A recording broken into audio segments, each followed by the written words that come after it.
So the recording has begun.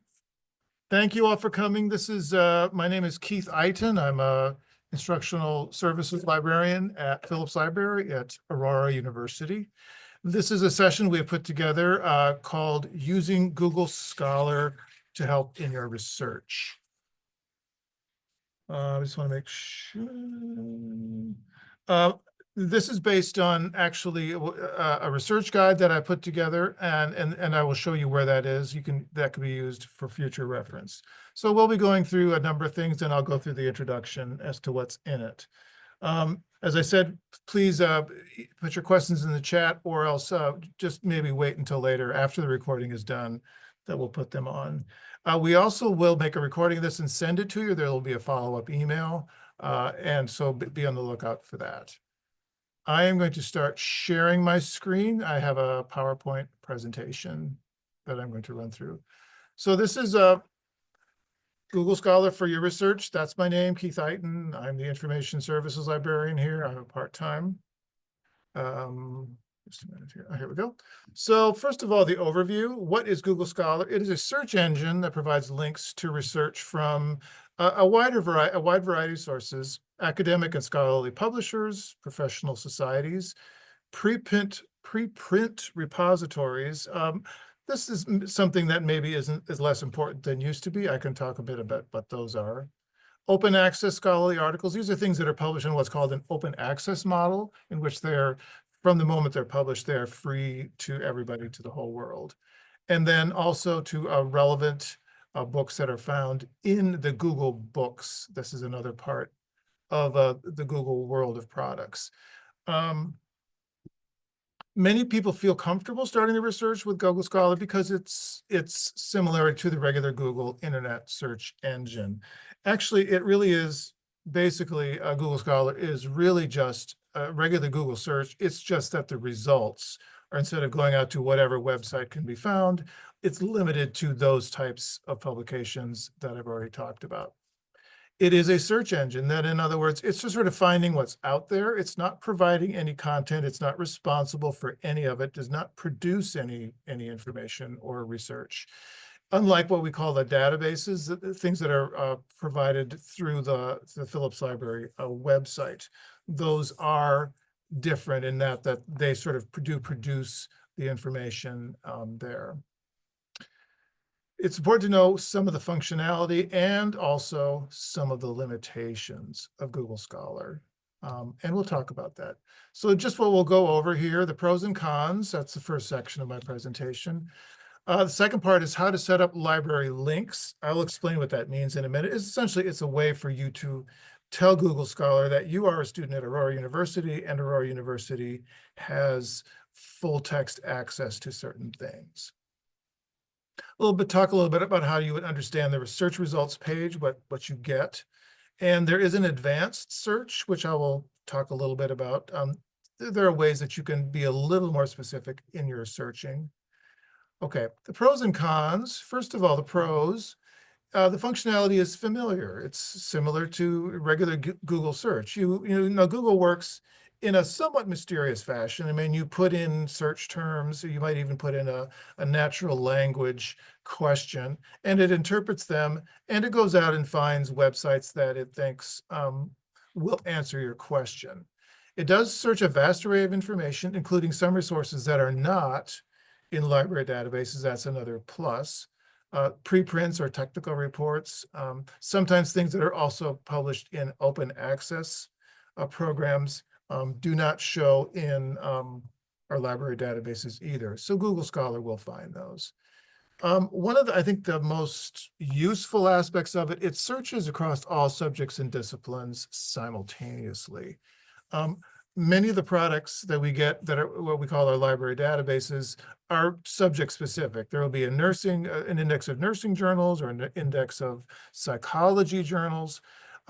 This is a really big advantage in that if your question is interdisciplinary, sometimes you can miss things with the library databases, and Google Scholar is helpful in finding things that are interdisciplinary. It will provide access to full text when available. That's the catch, when available. We'll talk a little bit about more when it is. It has some features that I think are really interesting that are not really don't show up in the in your regular Google search. One of these is what we call the cited by. This shows how many times this particular research or article was cited in the references of another publication. We'll show you, and I'll talk a little bit more about that later. It has an available citation generator, which the general Google search does not have. But a warning there is, you should always double check to make sure the citation given does actually follow the procedures in APA or MLA style. Those are the two biggest, and you can choose which style you want to have the citation generated in. Let's go through some of the cons, some of the disadvantages. It has fewer options for limiting or narrowing searches than library databases. That's the great thing about using the library databases. There are many, many ways in which you can rearrange, narrow your search results to make them so that you have fewer things to actually have to look through. The big limitation in Google Scholar, and this is an important one, is there is no limit feature or search feature that will limit your results to only peer-reviewed articles. This is very important for a number of disciplines, and actually in some of your assignments, it very well might come up, use peer-reviewed articles only. There's a way to find out, but you can't, the Google Scholar search itself won't limit it by that. The users will still need to go through library sources to access the full text.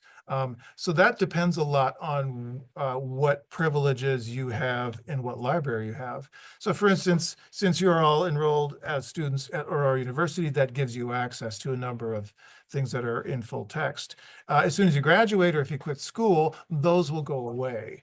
And then Google Scholar will, not be able to link up to nearly as many of the full text as you could.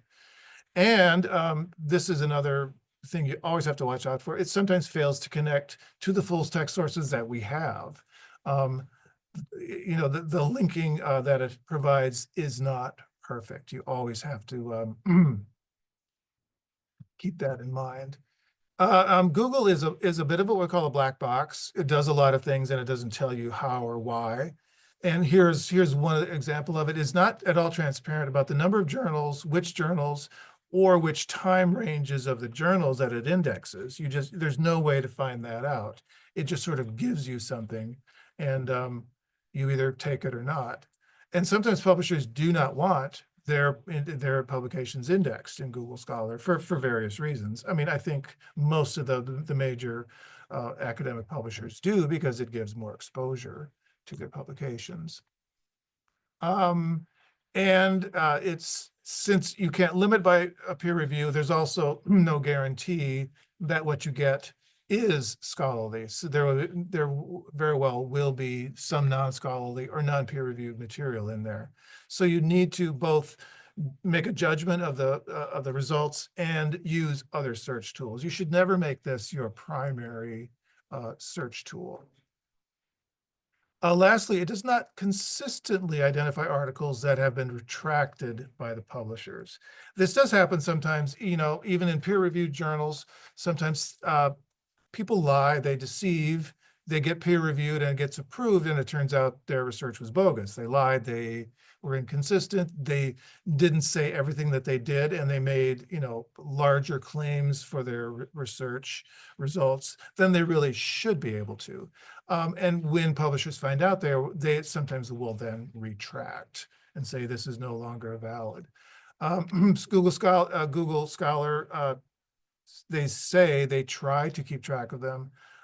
It's a little unclear exactly how much they are able to identify. I did find one article, somebody did a research of biomedical literature, and they're looking for retracted articles in various sources, and they said that Google Scholar was the worst at identifying them, although none of them were all that good at identifying retracted articles. Now, the next step, setting up the library links. This is a way that you can actually tell Google where you're from. and what, therefore, what full text resources where you're from has access to. In our case, we're from Aurora University. So this is a way for the Google Scholar to connect your search results to our holdings, and then it will, if it finds it, it will add a link that says AU full text or something like that. So you would then can go right to the full text of our articles. As I said before, this works most of the time, but it is not a foolproof process. So I'm just going to talk about this first, and then I will show you a screenshot of what I mean. At the Google Scholar homepage, there's always a drop-down menu symbol. It's something called the hamburger. So on the upper left, you do select library settings and then library links, and then enter Aurora University in the search box. And this is what the Scholar looks like. This here is what we call the hamburger.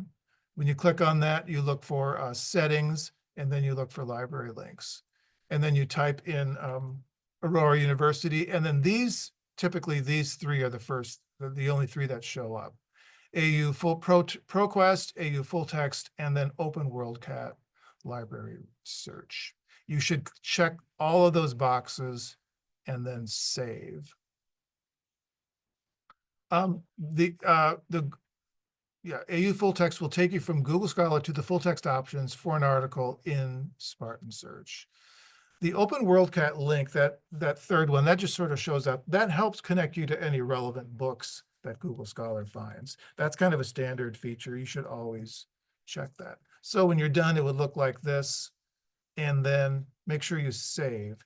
Now, if you do not have your own Google account, many of us do and maybe don't even know it, but if you do, then you should make sure you're doing this under your personal Google account, and then it will persist, it will save it. And also, if you are on campus, in the campus network, this process is done for you automatically. I never have to do that when I'm at work, because when I come to work, I'm here, I'm in the campus network, and all of these are checked. Okay. We're going pretty well. Understanding the search results page. This is one of the more puzzling things, because you're never really sure why does Google order things in the way that they do? And this is another part of the black box. You don't really know. Google ordering may not necessarily be the most appropriate for your assignment. It's sort of, it does look like there is a what they call a relevancy ranking that happens. So usually the first few screens will get you things that look pretty good. But you should also, look a few screens down as well. And I said this before, it has limited capabilities to filter results by source type. So you can't, and the biggie that is missing, you can't filter peer-reviewed journal articles only. And then if the full text is available, Google Scholar will link to either the AU full text. If it does not say AU full text, it very well might be a website where it is freely available. So let me just show you, this is what it looks like. AU full text is this link right here. This was an actual question somebody asked about the evolution of the primate thumb. Somebody asked me this question, and this is a really good, Google Scholar really was helpful for us in finding some good things. So there's the AU full text. This is a screenshot. This isn't live, so I can't click on it. Let me go back a step. This is a very, very important point. If you want to read the full text and you can't link to it, either the AU full text is not there, or it leads you to what's called a paywall. It says, okay, if you want to read this article, pay up $15 or whatever. Never pay it.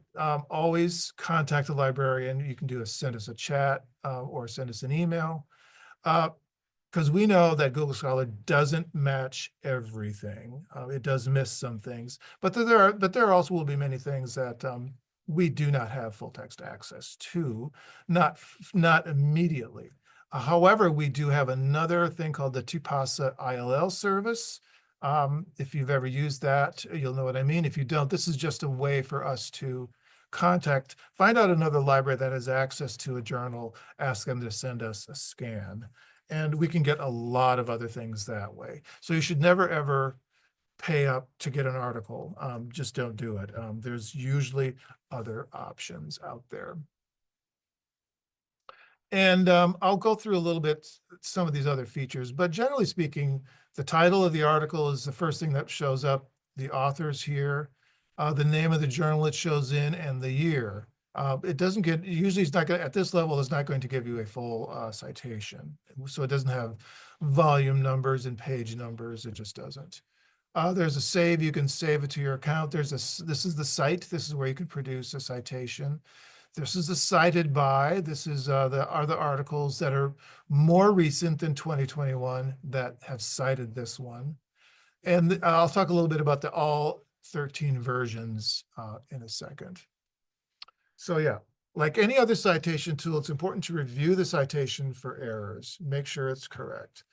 Cited by shows you how many times this article was cited by other publications. It's a good indicator how useful the source has been for other people. And also it's a really good way to find related and more recent articles. You can think about scholarship as kind of like a conversation between two people, but it's a conversation that doesn't just happen in, face to face. It's like with people you don't know. You have conversations with people in the past, and you can have conversations, believe it or not, with people in the future. Looking at the list of references in an article, that is a conversation with the past, because those are articles that are written before your current one. Using this cited by, this is a way to get into scholarly conversation into the future. Be aware also, this is something to remember. This doesn't happen a lot, but some articles, methods, or findings might be controversial or challenged or refuted even, and it could still have a high cited by number because people continue to still debate it.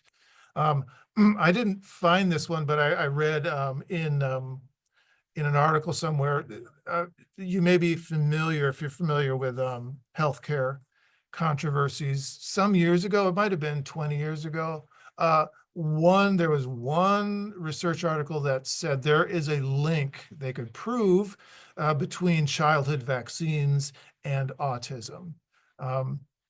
It was published in a major scientific journal in Great Britain, and then not long afterwards, people looked at the science, and then the author admitted that his scholarship, his methods were shoddy. They were too small of a group that he studied. He admitted he made too large of claims. The article was refuted, but it still gets cited a lot. So just because it has 4,000 cited by, it doesn't mean it's something that you could use. It may have been refuted or challenged. Related articles, this does a sort of a related kind of search. I don't know how it works. It does look interesting. So you might find another article that's relevant or something similar.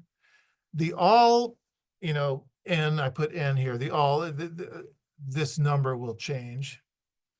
This is, some articles appear in various places. Particularly this happens in articles that were written in open access. Anybody can copy it. So there are a number of sites that we call aggregators. They just find all sorts of articles and just put them all up there. This can be helpful if the link the one that comes up here, and if it doesn't have an AU, or if the AU doesn't work, and you can't get to the full text, try going on one of the all 13 or the all other versions, because there may be another site that will let you read it. That's just something to keep in mind if you're having trouble getting access. All right, a little bit about the advanced search. This doesn't show up under the main search. This you have to go to what's called the hamburger search to get to the advanced search. And it has 4 different, more specific kinds of searches.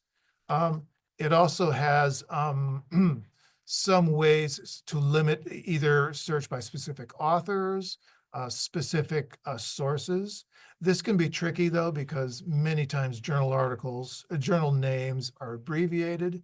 So I don't really think that's a very good way to search, to tell you the truth.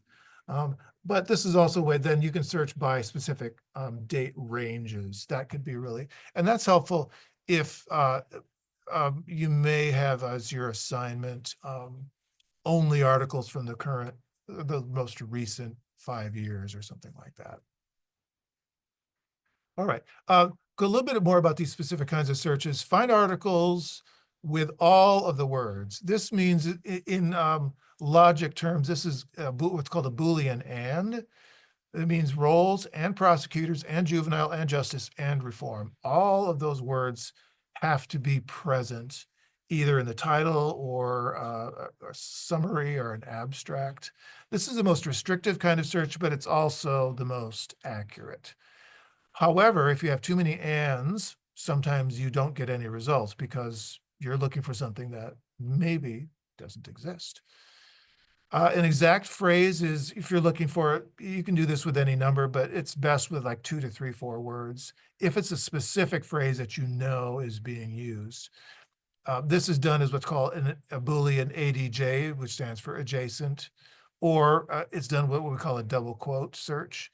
Either one of these will look for the words racehorse welfare together in that order. That's another way if you have terms that are compound, not single word terms. The other one, at least one of, this is what I call Boolean or, which is really means either or. So this means look for Norway or Sweden or Scandinavia. Any one of those words could be in your search, but only one of them has to be.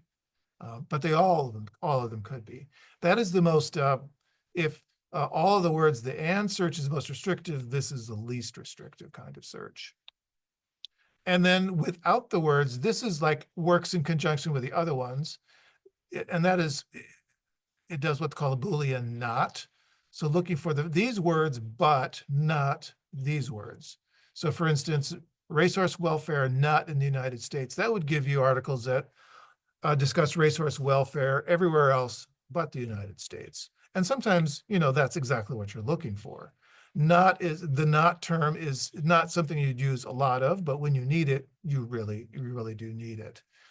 And that's there for it. And there's really no good way to do these sorts of searches on the regular Google single box. So you could try out the advanced search. I think would be great. Lastly, instead of there are some ways that you can reorder or limit your results here. So these ones here, after any results, you're always going to see them over on the left. So these are date ranges that you want to show. This can be really helpful just to limit if you only want to see articles written in the past 5 years or the past 7 years, you could put that in here. You can sort by date. That sort of does the same thing. That puts the most recent things up on top. That means some of them may not be as relevant. So there's a trade-off there. There are some types of articles that it can pull out. One of them is a review article. This is something that reviews other research but doesn't present original research. And sometimes, especially in biomedical or social science research, you may be looking for a review article. And then this is more patents or citations. Those are more for legal research.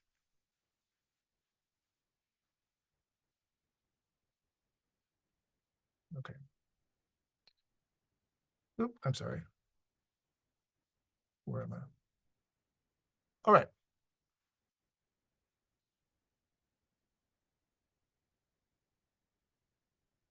All right, there we go.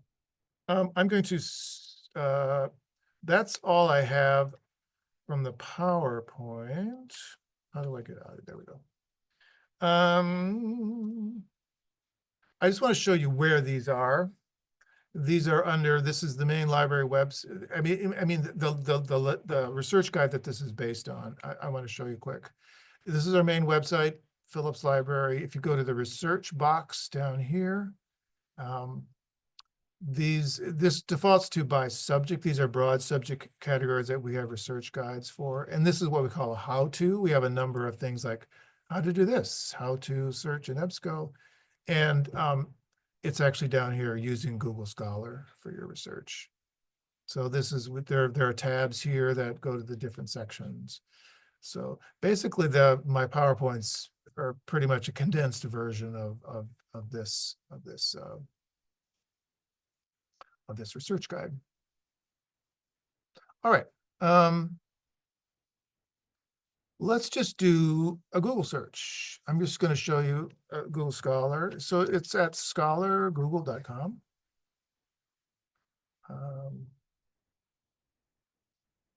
So I'm just going to do a couple of, these are actual real searches that people have asked me about. What are the role of prosecutors in the juvenile justice system? This one I had trouble with the databases, and so I did a Google Scholar search, and this was actually really quite helpful. Here's one. This says Hein Online, which I know that's an aggregator. It aggregates legal information. If you just click on the title, you usually, in this case, this is actually not from Hein. This is from Cornell probably a Cornell Law Review.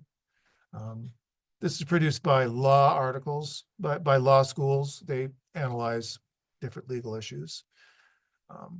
You'll notice that one didn't take me to it. So if you go to the other, I know that Cornell has put this out, on open access because I can get to it easily from here.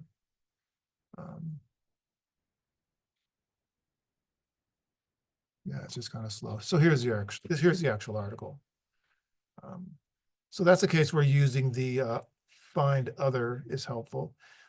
Cited by, let's just take a look at that quick. These are all articles. These will be more recent than the one. So this is a great way to extend your search. You'll notice this one here says AU full text. Let's just see if that actually works. This usually will take you back to Spartan Search. It's what it's supposed to do anyway. And then that will give you a link. Here we go. So there's the article right there. So it worked in that situation. And then here are the various limits by date review article. Let's do another one. Primate thumb evolution. One of these is what I used as a screenshot for, I think it was this one here. Academia is an aggregator site. Here's another one, a full text. Let's just try that. Yep. Back to Spartan Search. It worked. This is a limit. This is then the link to where this article is published, Medline or PubMed Central.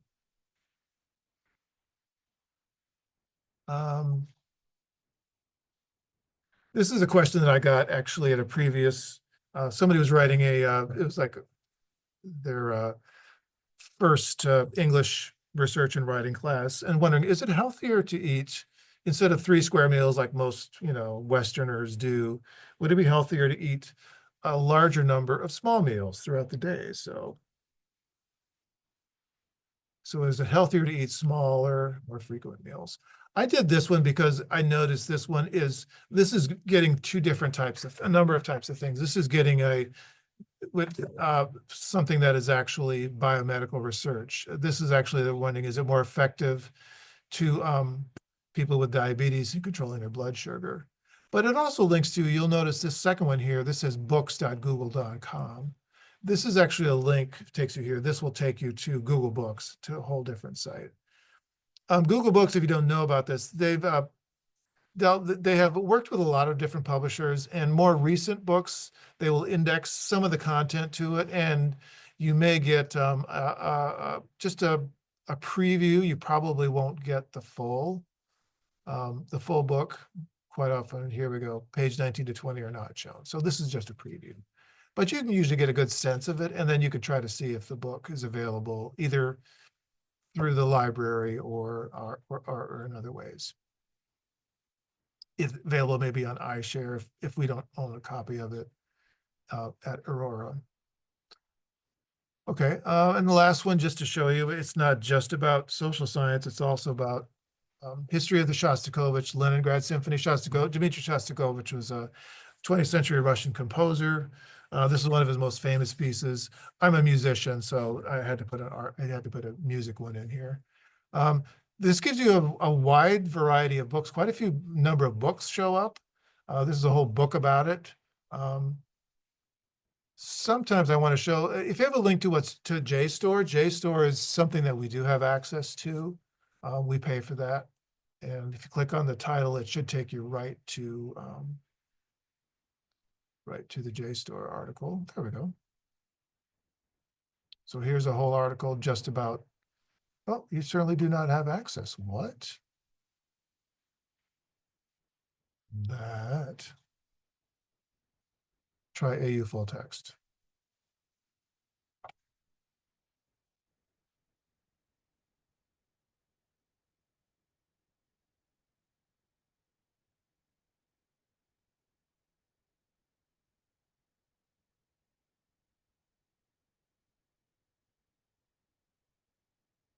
I don't know what it's doing here. There we go. It found it. It took a while. So here's the article.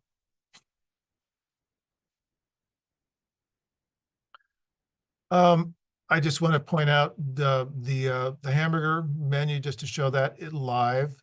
This is where you would go to settings if you want to do the library links, and then the library links are there. Since I'm on campus, it already shows the ones that I have access to. Interestingly, if you just put in Aurora, you'll get more things. There are other Auroras out there, like Aurora, Colorado. That's what I think Aurora Health is a hospital somewhere. This is, I think, Aurora, Colorado Public Library. You would obviously not do those. So it's safer if you're doing is just put in Aurora University, and only the ones that apply to you will show up. All right.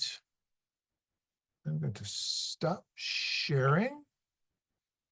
Evangeline, so now would be a good time to stop recording if there are any other questions that come through. Okay.